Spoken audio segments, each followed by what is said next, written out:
पूरे वन में शांति छाई हुई थी, लेकिन दो मनुष्य उनमें से एक अपनी पत्नी को बेबस इंसान की तरह ढूंढ रहे थे और ज़ोर ज़ोर से उनकी पत्नी का नाम ले रहे थे।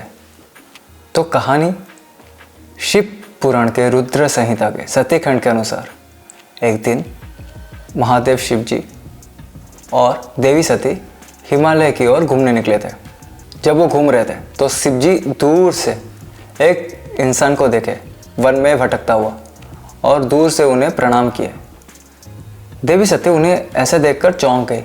उन्होंने कहा, प्रभु आप तो स्वयं त्रिलोकनाथ हैं, आप भगवानों के साधारण मनुष्य को प्रणाम कर रहे हैं।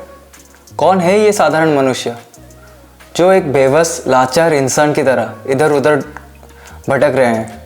तब शिव जी ने कहा, देवी क्या आपको ज्ञात नहीं, ये प्रभु श्री राम हैं, श्री हरि विष्णु के 7वें अवतार, जो अपनी पत्नी देवी सीता को ढूंढ रहे हैं। तब देवी सती कहने लगी, श्री राम श्री हरि के 7वें अवतार, लेकिन ये ऐसे क्यों भटक रहे हैं? ये तो स्वयं भगवान है, ये चाहे तो क्षण भर में ही अपनी पत्नी को ढूंढ सकते हैं। तब शिव जी कहते हैं, अगर आपको यकीन नहीं हो रहा है तो एक काम कीजिए, आप जाइए उनकी परीक्षा ले लीजिए। तब देवी सती देवी सीता का रूप धारण करते हुए श्री राम के समक्ष गए और श्री राम के समक्ष से जाने के बाद उन्होंने उनके चरणों को जैसे छूने के लिए जा रही थी। तब श्री राम बोले, देवी सती को मेरा प्रणाम है। देवी आप अकेली हैं, त्रिलोकनाथ शिव जी कहाँ हैं? वो आपके साथ नहीं आए, आप अकेले वन में क्यों घूम रहे हैं? तब देवी सती को पता चला कि हाँ ये तो श्रीहरि के ही रूप है, ये बस। तब उन्हें मालूम हुआ कि हाँ ये तो श्रीहरि विष्णु ही है, लेकिन ये सिर्फ अपने मानव रूप का धर्म निभा रहे हैं, तो इसलिए एक आम लाचार इंसान की तरह अपनी पत्नी को ढूंढ रहे हैं। तो देवी ने उनकी स्तुति की और वहाँ से शिव जी के पास लौट आई। तब शिव जी कहते हैं, श्री राम श्रीहरि का वो अवतार है जो हमें मर्यादा सिखाता है कि हमें मर्यादा में रहकर कैसे सब कुछ ठीक से करना है, एक राजा को कैसा होना चाहिए। क्योंकि गलत बोलना, झूठ बोलना, गलत राह पे चलना, ये श्री राम कभी नहीं किए। श्री राम से सीखने के लिए हमें बहुत कुछ मिलती है, बहुत सारी चीज़ें। भगवान इसलिए तो अपने एक मानव रूप में आए थे हमारे पास, हमें रावण जैसे राक्षस से बचाकर पृथ्वी को रावण मुक्त करने के बाद वो हमें बहुत कुछ सिखा के गए हैं। त्याग, वियोग, प्रेम। हाँ, आप देख सकते हैं कि जैसे देवी सीता उनसे बिछड़ी थी, क्या श्री राम चाहते तो वो और शादी नहीं कर सकते थे? जैसे कि आजकल देखने के लिए मिल रहा है, आज डिवोर्स कर रहे हैं, कल किसी और से शादी कर रहे हैं।